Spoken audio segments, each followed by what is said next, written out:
One of the most exciting scientific findings of the past half-century has been the discovery of widespread trophic cascades.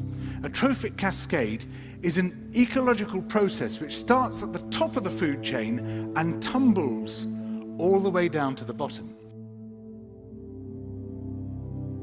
We all know that whales eat fish and krill, and some people, certain politicians in Japan for instance, have argued that killing whales is good for human beings, as it boosts the food available for us to eat. And so you would think. But as the great whales declined, so did the numbers of fish and krill.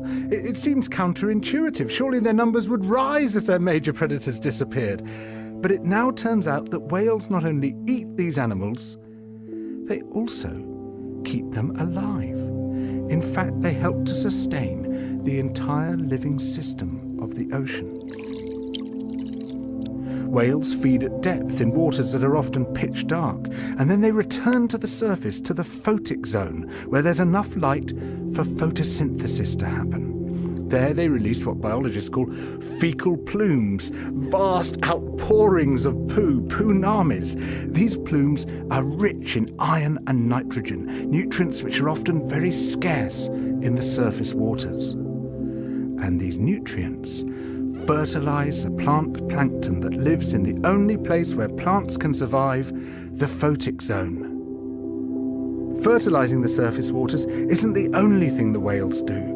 By plunging up and down through the water column, they also keep kicking the plankton back up into the photic zone, giving it more time to reproduce before it sinks into the abyss.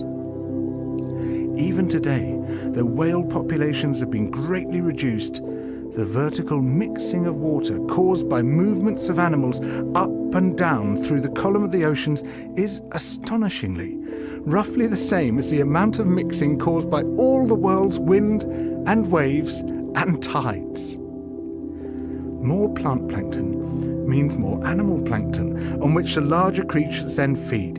In other words, more whales means more fish and krill. But the story doesn't end here, because plant plankton not only feeds the animals of the sea, it also absorbs carbon dioxide from the atmosphere. When eventually it sinks to the ocean floor, it takes this carbon out of circulation down to a place where it remains for thousands of years. The more whales there are, the more plankton there is. The more plankton there is, the more carbon is drawn out of the air. When whales were at their historical populations, before great numbers of them were killed, it seems that they might have been responsible for removing tens of millions of tons of carbon from the atmosphere every year. Whales change the climate.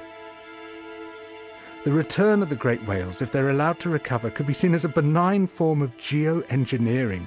It could undo some of the damage we've done, both to the living systems of the sea and to the atmosphere.